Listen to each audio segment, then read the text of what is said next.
Well, this week's little video is about a project that we did last summer.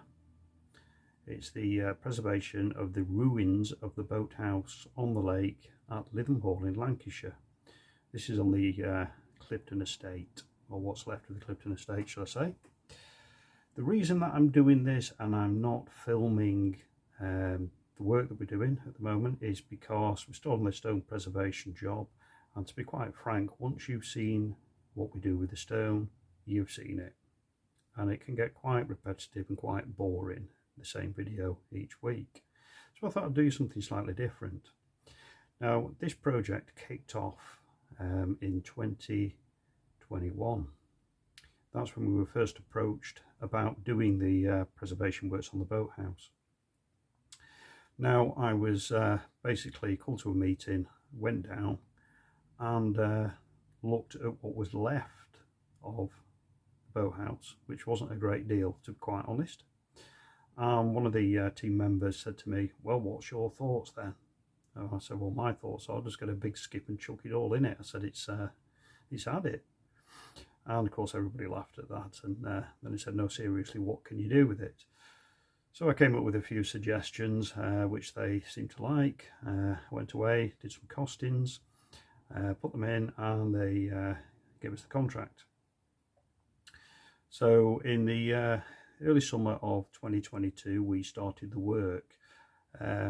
Now this started off with removing all of the moss and nettles and grass growing out of the bricks and everything, and I've never had so many nettle stings in my life, honestly. It was terrible. So then the next stage was the stabilisation of the remaining Gothic arch, which is there in the photograph for you. Now this Gothic arch was in a bit of a state. There was no brickwork on the top of it and very little on the sides of it, so it was just basically just the header course of the arch that was remaining.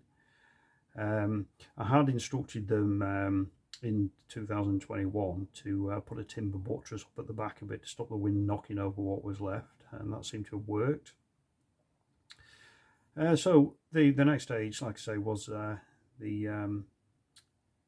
repairing and stabilisation of the Gothic arch. So we ended up putting up a new corner and then building brickwork on the top of the arch. We then removed the lime mortar pointing, or what was left of it, because there wasn't a great deal left of it. A couple of little bits and pieces that looked original, but they wanted it all out and repointing. So we hand cut all the pointing. We took it into about 30mm, and that was a task and a half with little chisels. And then we repointed it with a quick lime mortar mix and did it in the old penny roll style. We then started rebuilding the walls, the side walls that would be, and the idea was to step up the brickwork and step it down, etc., to show where the doorways were into the boathouse itself, because this is going to be a tourist attraction at the end of the day when it's completed. And again, we cut out all the lime mortar pointing and renewed it all, again in the penny roll style.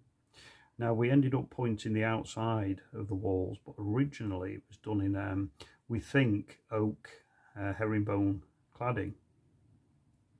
But there's very, very few photographs of the boathouse that are clear to be able to see exactly what it was. It might have been render, or it might have been the cladding, but somebody said to me that it used to be oak cladding, so quite possibly it was.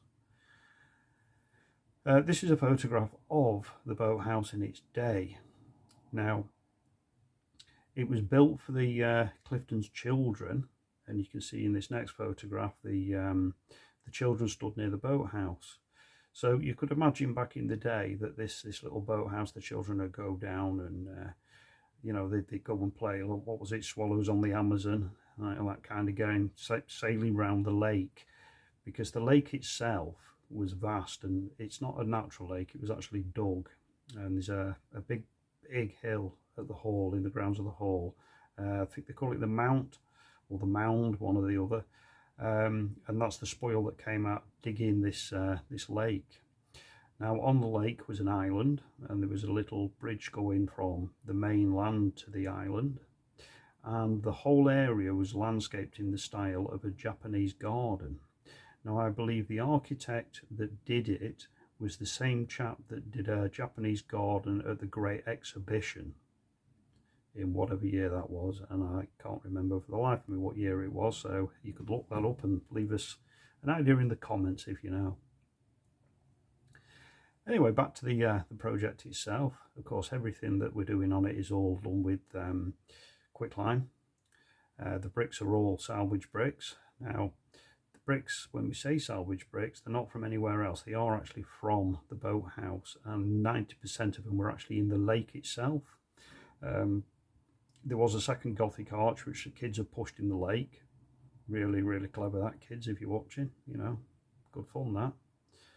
You know, 150 years of history smashed. Well done. Anyway, so the bricks were brought out of the lake, so you can imagine the state of them.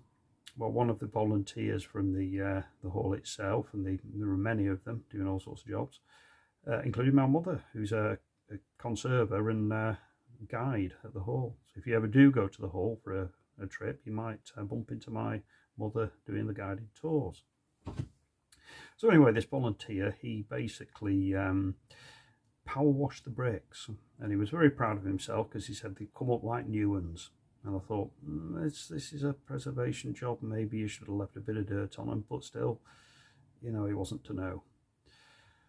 And to be quite honest with you, because it's in the woods, they're probably all green by now anyway.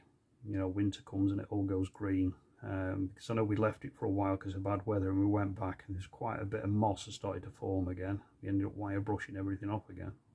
And when we say wire brush, don't use a steel wire brush, use a copper or bronze brush. Yes, don't use steel, because apparently it can leave traces even, of rust onto your masonry.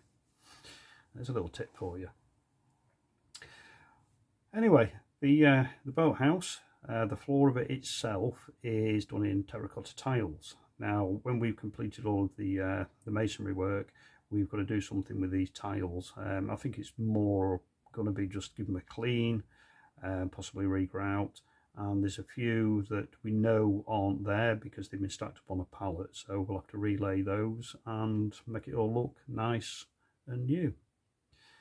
There are some walls that drop down into the water. Now this is where the problem starts, because the walls, the retaining walls, so to speak, like I say, 90% of it's underwater, and the top end of it's gone, it's disappeared. So I've got to try and pick up this wall, and the only way I can think of doing it underwater is to form a shutter up to the height of the water, and then pouring concrete to the water level. And once that's set, which it will underwater, concrete does with it if it's cement based, and once that's set, I can then reinstate the brickwork up to the edge of the floor inside the boathouse. And then there are some huge pieces of stone copings which go on, and they're very heavy. We lost one in the lake just before we finished for the summer. We tried to save it, we saw it going. Miles and myself both grabbed it, but it was dragging us in, so I just said to Miles, let it go. We'll have to block and tackle it out at a later date. So that's down there and have to be retrieved. Now, the water itself, if it was nice, clean, clear water, wouldn't really be that much of a problem, but it's not. There's probably a metre, if not a metre and a bit, of sediment, and this stuff stinks to high heaven. It really does. And I'm going to have to get the old chest waders on and get in there and try and get some of this sediment out to finish the job. So my plan is to build a copper dam at either end of the boathouse, and then pump out the water and then shovel out all this damn sediment. So it's not going to be a nice job, and it's going to be quite a challenge. So we'll wait for a bit of hot weather to do that, I think, so it dries out a bit quicker. So that's pretty much it for this week's video. Like I said, I didn't really want to be doing too much on the stonework, because it does get a bit repetitive and a bit boring. I mean, I'm doing the job and I'm getting bored, in all honesty. It's the same thing, just putting lime mortar onto mullions, heads and sills. There are a couple of bits which I will film when I come to do them, and they're nice carved areas. So let's get the little trowels out and things and just make that look like it did originally. But we're not doing that just yet. That's probably one of the last jobs to do. I've just had confirmation off the company we're doing it for. There's some windows on the north end gable. They've no lintels above them. They've been cutting at a later date, and somebody's just put window frames in. So they need lintels putting in. So they've agreed on concrete lintels for that rather than stone because of the cost. So that's coming to a conclusion of this video. So I hope you enjoy it. Like I said, I don't want to bore you too much with these videos. So try and show you things that are a bit interesting. I'll put plenty of photos in this one so you can see the boathouse as we went and did it. So if you have enjoyed it, give us a thumbs up. If you've got any comments or any thoughts, drop them down there at the bottom. Put them in the comments. And if you haven't subscribed and you're enjoying what we do, please feel free to subscribe. Because apparently YouTube don't charge. It's free. And we don't charge. So you can just press that subscribe button and watch away. Free entertainment. Not often you get that in life. So we'll leave it there and we'll see you next week in the next video.